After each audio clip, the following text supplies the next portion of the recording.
Gott. Das ist verrückt. Das ist verrückt. Krank. Ich weiß gar nicht, wie ich anfangen soll. Schaut mal meine Haare, die stehen, jetzt sogar die haben Gänsehaut. Ey, yo, haltet euch bitte fest.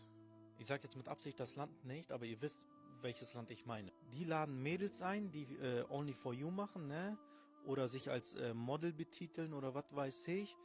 Fliegen, gehen rüber in das Land, ne? Gehen dann in solche Räume, ja? Wo dann mehrere Männer sind. Nicht nur Männer, anscheinend sogar Kamele oder andere Tiere. Und lassen sich ankacken. Von jedem. Und noch ganz andere schlimme Sachen. Das dann halt für 30.000 bis 60.000. Dieses Mädel war anscheinend einer dieser Opfer. Sie wurde vermisst gemeldet für ein paar Tage. Sie wurde dann nach 7, 8 Tagen aufgefunden, irgendwo an einem Strand. Mit Knochenbrüchen sein Vater. Arm gebrochen, Bein gebrochen, Wirbelsäule gebrochen und was weiß ich, Innereien. Ich habe mich die ganze Zeit gefragt, warum gehen diese ganzen Mädels nach in diesem Land? Und es gab sogar Aufnahmen, so wo ein Kind im Hintergrund geschrien hat. Das waren so Minderjährige auf jeden Fall. Und bevor jetzt alle schreibt, ja, Islam, nein. Diese Menschen haben lange nichts mehr mit dem Islam zu tun, vor allem dieses Land. Aber was denkt ihr darüber? Folgt mir für mehr Videos. I dated a married man for 5 years, and it caused problems in his marriage. His wife couldn't get me out of the way, so she left the marriage. After his wife left, I made him marry me because I love him and I needed him all to myself. I've never been in love with a married man before. I was so deeply in love with this one that I never gave any single guy a chance. Finally, he got married to me and we started living together. No more hiding, no more corner love. I was so happy and I felt fulfilled to be with the man I can't stop thinking about. After 5 months, I found out that we both lost interest in each other. Weeks later, I found out that I was pregnant. My husband started cheating on me. When he was with his ex, I was the only side chick in his life. But right now, I know up to 3 ladies he's cheating on me with. I became a bitter soul. Finally, I gave birth to a Down syndrome child. It was lots of work. All my attention was on that child. I had no time for myself again and no time for us. The lifestyle of a baby girl I used to live, my frequent outing and self-care, body goals and skincare routines completely vanished. All I could think of was my child. I no longer had desire for intimacy with my husband. My husband left me and went to be with another lady. My whole life is paused. I don't know how to apologize to the first wife for breaking her home, for stealing her husband. I thought what we had was love, not until I started living with him. My life is a mess, and I don't know what to do. Can you please advise me? Guys, drop your advice in the comment section. Don't forget to like, share, and share all your story too. If you're seeing this, Mommy got stuck. I want you to know I love you so much. Be good for your dad. This man had been living with his mother for over 20 years. When people found out what the two of them were doing in that house, the situation was so disturbing that the police were called immediately. Valera, a 30-year-old man, lived with his mother in an isolated house in Russia. The house was dark, filthy and filled with an unbearable stench. Neighbors even avoided walking past it. For years, no one had set foot inside. They had no friends, no family. Just the two of them, living together since always. But in recent months, something started drawing attention. Strange noises, muffled screams, and indistinct figures were seen through the cracks in the windows. Until one day, a city inspector was sent to scene. When he opened the door, what he saw made him run out in panic. What Valera and his mother were doing in that house was so vile, so absurd, that even the police officers on site were in shock. Want to know what they discovered? Leave a comment at the end for part 2. Bernard passed away, and the couple was shocked to discover what he had done to their daughter without their knowledge. When the 3 members of the family, Sarah, Jaden, and their little daughter Nova, moved to a new neighborhood, they were fortunate to immediately get along with their new neighbor, the 86-year-old veteran Bernard. He invited the family for coffee and cake on the first day, and the entire family loved him. He was very active for his age, and everyone respected him for his past in the war. Over the years, the little girl Nova, then 6 years old, often stayed home alone with him while her parents went to work. The couple was glad to have a neighbor with whom they got along well, and who could look after their little daughter when needed. Unfortunately, Bernard passed away just 3 years later, at the age of 89. The whole neighborhood mourned him, and the family missed him terribly because he had become almost like a family member to them. However, on the day Bernard's family came to clear out the house and the couple helped them, they discovered something in his basement that left them in shock. Comment Bernard for part 2. So check this crazy ass loophole I just went through. I nutted in the condom. Put water in the condom. Okay? Then, you want to take it a step further, put the condom over a light. At that point, you're going to see a homemade lava lamp. Not capping though. My mom survived a serial killer, and this is her story. Okay, so my mom was attending college, and she was walking out of the library when a very handsome man with a beard approached her. It was raining really hard, and he complimented her cute polka-dotted umbrella. Anyways, they strike up a conversation, and he mentions that because he's a photography student, he notices things like cute umbrellas, he's got an eye for it. But the university my mom is going to, they had a dress code, and beards were not allowed for students to have at that time. And so she had a little red flag like, if he's a student here, how does he have a beard? So the conversation's winding down, and he offers to hold her umbrella and walk her to her car because her hands were full of books. She says that she really didn't want him to walk her, like she just had this weird feeling, but felt awkward saying no, so she said yes. As she starts approaching her car, she said that her stomach started getting the butterflies, and it's like she just knew not to go to her car. And I think it's worth mentioning, pausing the story right here, because I work for a nutrition company, and I learned that your gut has 500 million neurons, and your brain has 1 billion, or 100 billion, I don't remember. Okay, I just looked it up. 100 billion neurons are in your brain, 500 million are in your gut. And that's why they call your gut your second brain, because they are totally connected. So if you have a gut feeling, you have to listen to it. So they're walking in the parking lot, and he's asking, okay, so which car is yours? Which direction do we walk? And my mom just can't take that feeling in her stomach anymore. She goes, oh shoot, you know what? I just remembered I have to meet up with a friend. No need to walk me to my car anymore. I actually have to go back to the building. She then says that he acted a little bit annoyed, but he smiled and asked if he could call her later. That because it's close to finals week, he had one final project where he needed to photograph somebody and thought that she would be perfect and he would love to connect with her. Now, my cutie mama is the biggest people pleaser you will ever meet in your entire life. Maybe that's where I get it from. And she couldn't say no. But instead, she decided to come up with like a loop around where I just moved into my new apartment, so I don't remember the new phone number, but if you can look up my parents in the phone book, you can call them and then we can connect. Now, my grandma and grandpa have very unoriginal names. There's at least 10 people with the same names in the phone book. So she figured, one, he's probably not going to spend the time looking in the phone book, and two, he's not going to figure out like which number is theirs. So my mom scurries off and thinks that she's avoided some weirdo, but didn't really think much of it until later that night. So check this crazy ass loophole I just went through. I nutted in the condom. Put water in the condom. Okay? Then, you want to take it a step further, put the condom over a light. At that point, you're going to see a homemade lava lamp. Not capping though.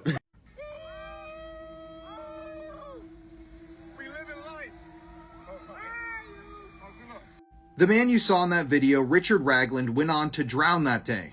And this GoPro footage actually captured his final moments of life. Before his death, Richard actually served in the National Guard. Everybody remembered him as having the biggest heart and being a very smart guy. However, on June 4th, 2017, a freak accident would cause Richard to drown in the water he was swimming in Georgia.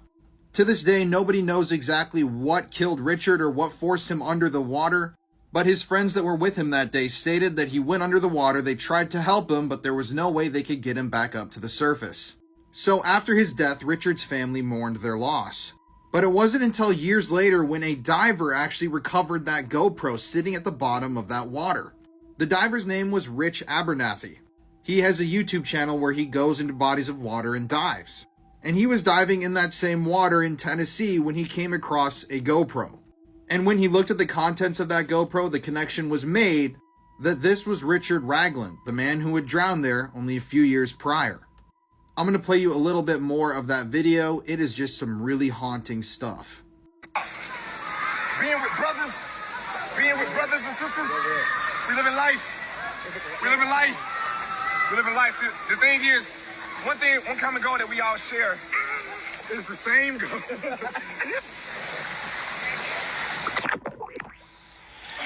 If you want to hear more true crime stories, listen to the podcast Murder in America that I co-host with my wife, Courtney.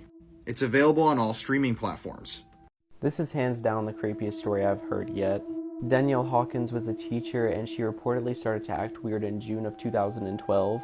During summer break, she gathered up a group of her former students and told them to go to the woods with her. She claimed that she chose these students because they needed to rid themselves of demons, and that Saturday night they gathered around a small fire. Danielle informed them that they needed to cut their skin to let out the evil spirits and then burn their skin afterwards to seal the wound so they wouldn't enter back in. One of the students, she held a lighter towards their hand and the wind blew out the flame. For some reason this freaked her out and she dosed his hand in perfume and then lit it on fire. Another teen was cut in the neck with a broken bottle, and what's even sadder is none of the kids felt it was safe enough to tell their parents. Police did find out through a mutual friend and then charged Danielle. This video has been terrifying TikTok for weeks. It shows a group of friends exploring an abandoned drainage tunnel in Seattle, Washington, a city known for having entire underground sections people barely talk about. They were just recording with their phones, laughing, messing around, until someone suddenly noticed that Mason was missing. The tunnel went silent. Then a faint echo came from somewhere deep inside, like someone trying to speak, but too far away. They followed the sound, the camera shaking harder with every step, and then the beam of the phone light landed on him. Mason was sitting in the corner, curled up, completely still. But when the camera got close, he lifted his head, and his eyes were glowing red, staring at the group at a broken, impossible angle. Not human, not alive, just wrong. Until one of them whispered, "Dude, that's not Mason." Not like a person, but like something wearing a person. Everyone screamed. People are still arguing what they saw that night in Seattle. Because if that wasn't Mason, what followed them out of that tunnel? This is the true, scary story of the Crow family, a terrifying family from the United Kingdom that hurt over 1,000 people.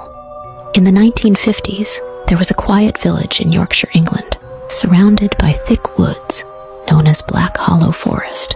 At the edge of the forest stood a rotting wooden cottage. That's where the Crow family lived. 3 strange people no one really understood. People in the village were afraid of them. They spoke in whispers and said the family was cursed. One night, a group of villagers decided to stop the curse. They burned the cottage while the family was inside. But the Crow family survived. Badly burned and full of hate, they vanished into the forest. That's when people started disappearing. Hikers, backpackers, even locals walking their dogs, gone without a trace.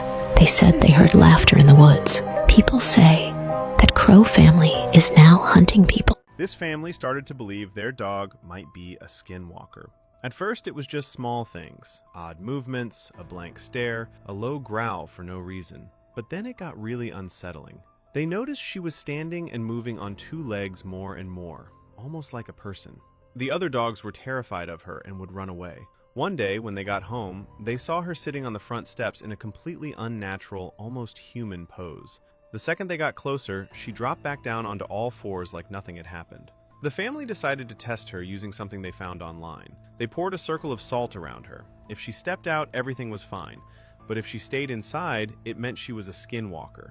The scariest part? She didn't move at all. She just sat there, perfectly still. Then the owner asked, "Are you a skinwalker?" And at that exact moment, a strange sound came out of her mouth. Something that didn't sound like a dog at all. After that, they took her deep into the woods. They knew that when a skinwalker sheds its skin, it becomes extremely dangerous. and that meant the real horror was way closer than they ever thought. This man appeared out of nowhere, not knowing his name or where he was, but when they discovered what he really was, they were so terrified that they called the police immediately. It all started on a quiet morning in a small countryside town. A man, with skin so dark it looked like it was made of coal, was walking barefoot down the road. His clothes were torn, and he didn't say a single word. He just stared, with a blank, piercing gaze. When people tried to help him, they noticed something even stranger. He didn't seem to understand any language, and didn't react to human touch. No documents, no ID, no past. It was as if he had just appeared out of nowhere. The police took the man to the hospital, and that's when everything got worse. Doctors tried to run some tests, but something was wrong. His body didn't react like a normal human's, and when they saw the internal scans, they froze. What they found was so disturbing. The entire medical team panicked and immediately called the police. Want to know what they discovered? Follow me and comment stranger for part 2.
Part 2, available with the community profile membership. Here is a horror story that happened to me and my best friend. If you don't believe in paranormal activity, just scroll because I'm not going to argue with you guys in the comments. So basically, for a little bit of background information, every single time my best friend comes over, no matter the weather or anything, we usually watch a scary movie and then go for a walk. Don't ask why, that's just what we like to do, and usually there's like Taco Bell or some food in there too, but that's just what we do. We were like, let's go for a walk. Now, where we chose to go for a walk might have been where the part where we messed up, but we always go back here. Like, I go back here with my other friends. Like, usually it's fine. I've had 1 or 2 experiences back there, but that's for another time.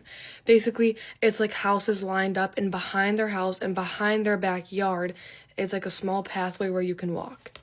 And the pathway leads to train tracks and like a park. It's not even like a park. It just has swings and this huge slide. That's it. So I think it's like dead summer, and we immediately walk outside and a huge cold breeze just smacks me in the face. And I specifically remember that because right after that, I just got this bad like tension in my body that I didn't like at all. And I kind of like brushed it off just because I wanted to go for a walk. Like, I was bored. So like I didn't say anything, but she was feeling the same exact thing. And I figured that out after this happened. So maybe we both should have just spoke up, but whatever. Since we were both feeling a little, like, scared and, you know, tensed up, Aubrey started telling me a story, and I don't know what it was about. I think it was, like, this girl stealing someone's boyfriend.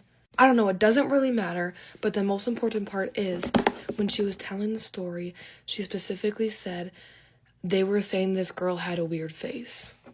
And I don't know if this was actually what happened, but in my head, she kept repeating it. She kept saying, this girl had a really weird face. Again, I don't know if she was actually repeating that or if that's just the thing that stuck out to me. But in my head, she said that 10 times. She was just like, she had such a weird looking face. Like, Megan, it looked so weird. It's like, I don't know. That's just like the only thing I remember her saying.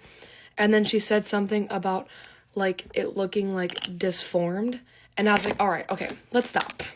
I was like, all right, let's stop, because I got this god awful looking scary girl in my head and I could not get it out. Specifically remember a huge ass cold breeze smacking my face again, and that's when I was like, oh my fucking god, my body like tensed up. I got like the chills, and I wanted to say, Aubrey, we need to turn back, we need to go back. Like something in my head was saying, go back, go back, go back, go back. And we kept walking. Just because sometimes I don't know if it's just because I'm being a pussy or if it's my body actually telling me go the fuck back. So I was like, okay, maybe you're just scared, keep walking. So we kept walking. Okay, I'm getting kind of scared because I'm my room's in the basement and like the door's right there. I don't like, it's like too quiet right now. It's okay. We're walking and we hear two branches crack behind us, and I'm like, I shoot my head back and I'm like, did you hear that? And she's like, yeah. I was like, it's fine, Aubrey, just keep walking. So we keep walking and we hear more movement behind us, not trees like or branches cracking, like more like just like movement, like kind of like bushes moving. And I was like, bro, do you hear that or am I tripping? And she's like, no, I hear it, Megan. So I'm like, okay, whatever, just stay calm. And then it happened the third time and we bolted. Like we didn't even see anything at this time, we just ran, right? Aubrey was a little ahead of me because the thing is like anytime anything like this happens, I like when everyone's in front of me just so I can like make sure everyone's there. And right behind Aubrey, and you guys saying this, I know you guys are not going to believe me, but you please believe me because I'm not lying. Like genuinely from the bottom of my heart, not lying. And I was almost throwing up and crying after this, like genuinely. So standing behind Aubrey, well, chasing Aubrey actually, is this tall black man with a long stretched out face. He didn't really have a face. He just had like a long mouth and like long eyes, kind of like that, all black body. And he was like hovering over Aubrey because it's like he was right there. He could have like got Aubrey if he wanted to, but he was just like kind of pacing, like this was Aubrey and this was him, and he was just like kind of pacing with her, if that makes sense. And I'm just like running, like I'm running basically next to it, and I'm just like looking up at it. Like I didn't say anything, like I didn't. So we get to one of like the houses, because like I said, we're a pathway behind houses. So we come out where we can like kind of run out in one of their front yards, if that makes sense. So we get there and I like put my hands on my knees like this and I'm breathing heavy and I'm crying, and Aubrey's like, Megan, what was that? What the fuck was that? And I'm like I can't breathe because I don't think she saw it. If I'm wrong, Aubrey, correct me in the comments. I don't think she saw it, but I'm out of breath, like crying, and I'm like, Aubrey, I'm gonna throw up. I can't catch my breath. And she's like trying to hold me and like walk me down the court, because basically I live on courts, and so we were trying to get to the end to get like to the main thing, if that makes sense. If you guys want me to, I can like always pull up a map and explain it, but that's like, I don't know. And so we're walking, and I'm not even joking. You can tell I'm just looking back every single second. I'm like, I'm not joking. I tell Aubrey, you look forward, I'll look back, because we need to make sure like that wasn't someone real, even though deep down I knew it wasn't, because he was right there. He was literally right there. I just heard something on my door. No one better try to scare me right now, because I will actually fucking kill someone. I'm actually scared. And thinking back to this, oh my god, now I'm hearing shit. We got back and I'm like crying, and I don't even know what we do. Oh yeah, we come in my room. We sit down, still out of breath. And then that's when we kind of like calm down a little, because you know, we're in my room, we're safe. But we're still like looking around my room, like we don't want to leave my room. Like it was just so bad. I don't know, but whatever it is, we haven't gone back since. So yeah. But thanks for watching my story time, guys. If you guys want more, comment, because I have so many more, because stuff has happened in my house, at other people's houses, around my house, and yeah, so love you guys, bye. A street vendor in Japan was serving this woman when he noticed that her face started to change. Slowly, she started to shapeshift. Now, people think that this is a skinwalker, but it is not. It seems as if it's the slit-mouthed woman, which is this really creepy Japanese urban legend. Let me show you the video and let me know what you think.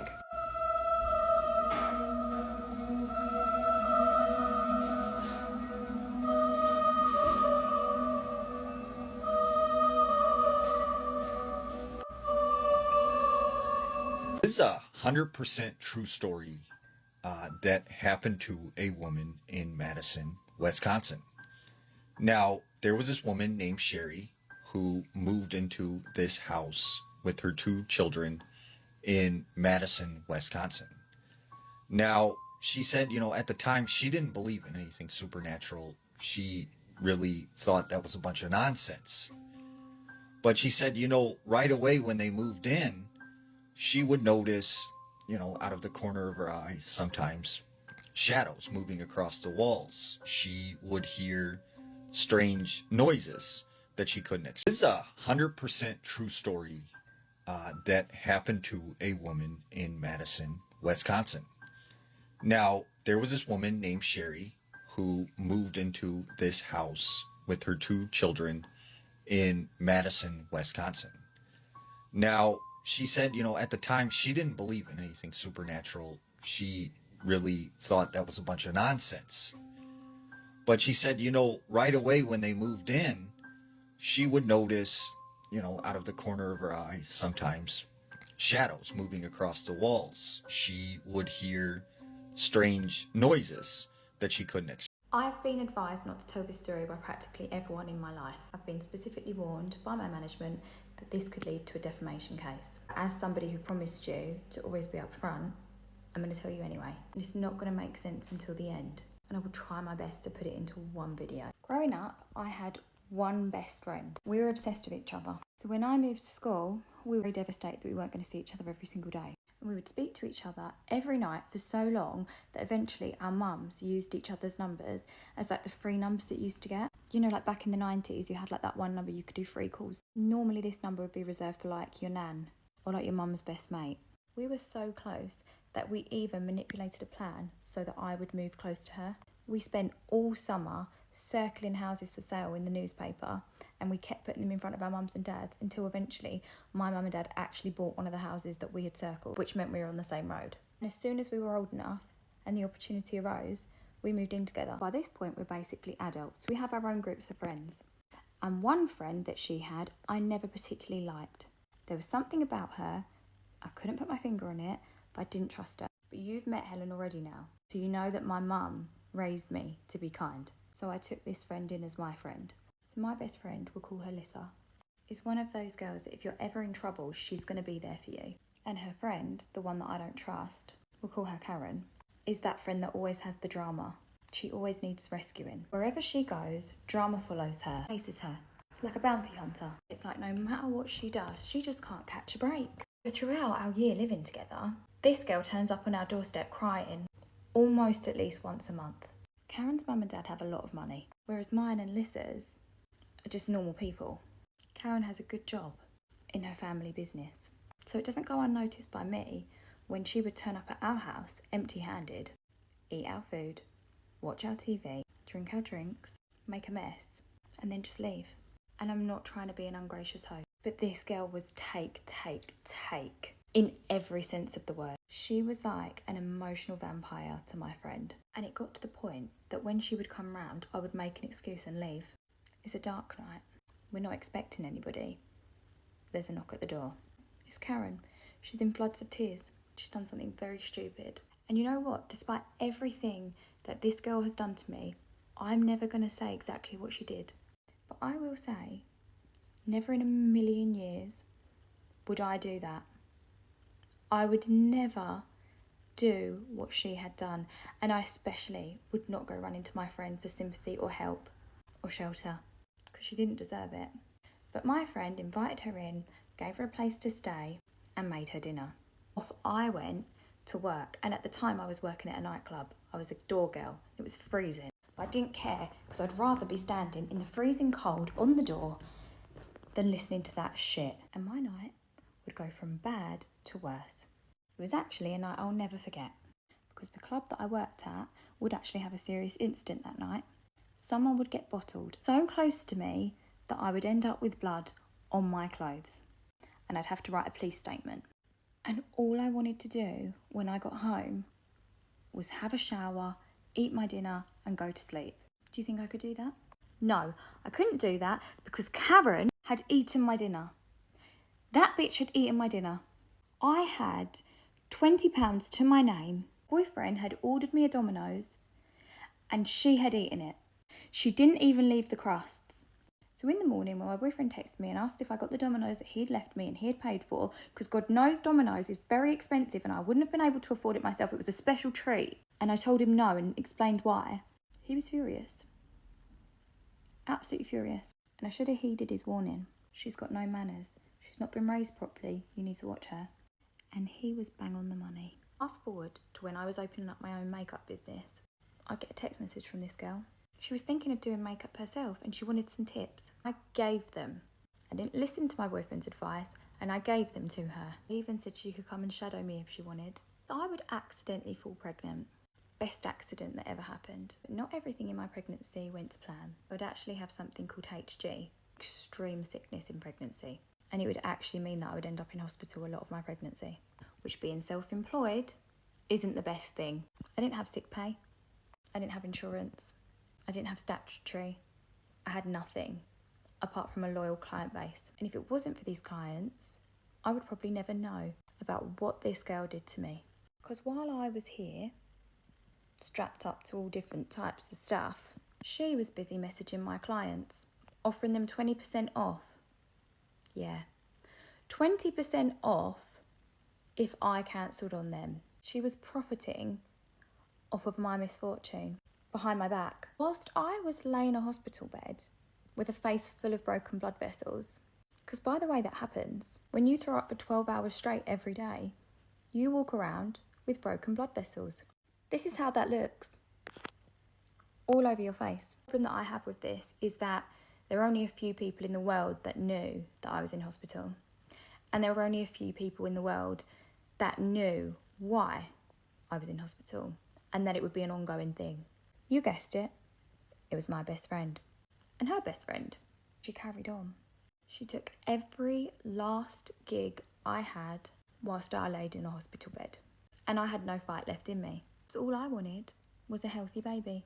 And I didn't really give a shit if I had to have a buggy from a charity shop. And I didn't really give a shit if I had to live in my mum's garage forever. But she did make it hard for me. Now, luckily for her, I'm a positive person. And instead of getting mad and playing messy, I started doing different things, like lashes, which meant we were no longer in competition. I pretty much stepped back, just for an easy life, and let her shine. This girl would go on to do very well. Very, very well. And she actually went on to become one of the biggest makeup artists in the UK, Instagram-wise. But the problem is, when you do business like that, you piss off a lot of people along the way, and some of them aren't quite as gracious as I was, or as scared. I was scared, but I'm not anymore. Who would have known that I would now have this platform? And who would have known that someone you pissed off along the way, who has millions of followers, would want to do business with me? Couldn't make it up, could you? Anyway, I've got to go now because I'm waiting for a call from LA. Hey. Hi. How are you? I'm good, you? I'm doing all right.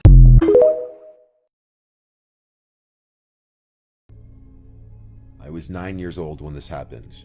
For whatever reason, I was home alone one night, so I was playing video games upstairs in my room. I wasn't allowed to answer the door to anyone when I was home alone. Whenever I was left alone, it wasn't for long. My mom would just be out grocery shopping or something like that. I was playing Metroid Prime on my GameCube. I used to be obsessed with that game. I heard the house phone downstairs start to ring. My mom always told me to pick up the phone if it rang, in case it was her calling. So I hurried downstairs, and by maybe the fourth ring, I picked up. The caller ID was from my mom's cell phone. She said, "Sweetie, can you come outside and help with the groceries?" I replied, "Mom?" She said back, "Yes." I felt like something sounded off with her voice. You obviously know your own mom's voice, and so even at such a young age, when I was questioning why it didn't sound like her, I said, "Why do you sound like that?" She replied, "Like what, sweetie?" And I hung up. My mom would never use the word sweetie like that, especially twice in a matter of seconds. The phone rang again, and my mom's number came up on the caller ID again. I ignored it. For some reason, my heart was racing. I was nervous. I sat in the kitchen, waiting to see if the phone would ring a third time, and it did. It took a couple minutes before the third ringing, but when I checked the caller ID, this time it was a different number. I picked up, and a man's voice on the other end said, "Hey James, I know this is gonna sound weird, but it's your dad. I'm outside." All I could mutter out was a weak, "What?" The man said, "I'm outside. I have a lot to explain." I hung up right then and there. My dad died when I was 3. I have no memories of him. My suspicion was in fact true, that the first voice I heard was not my mom's. The phone rang again, and then again after that. I ignored it each time. I couldn't even call my mom because someone clearly had her phone. Then things took a turn for the worse when there were knocks at the front door. This went from a "someone has my mom's phone" situation to a "someone is outside the house" situation. My mom would not be knocking on the door. She'd have a key, obviously. I peered around the wall of the kitchen to look at the front door. I heard a man's muffled voice on the other side saying my name. He was saying, "It's your dad." He rang the doorbell, and then I heard him start attempting to open the door. I did something that no 9-year-old should ever have to do, and that was grabbing the phone and calling 911. The 911 operator asked me what I imagined to be some pretty standard questions, most importantly telling me to wait in a bathroom or other room with a lockable door until the police get there. The bathroom is on the first floor of the house. I hid in there with the lights off. Whoever was outside came to the window and tried pulling it open. I heard their entire struggle. Then they must have moved to the next window. I think they tried every window and door in the house. If anything were to have been unlocked, this story would have had a very different outcome. They must have given up at some point before the police arrived.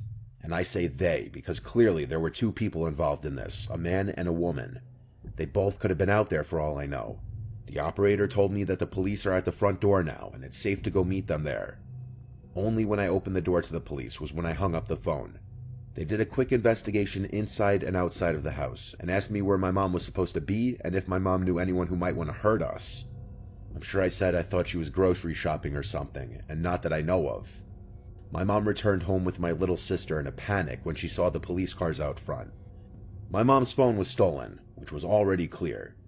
I'm sure that our address, home phone number, and other personal information was stored somewhere on the phone, easily accessible, though how they knew my name, I'm not exactly sure. Something on my mom's phone must have given it away. It was an old Nokia flip phone. Who stole it was a mystery. But my mom's phone background was a picture of her with my little sister and I.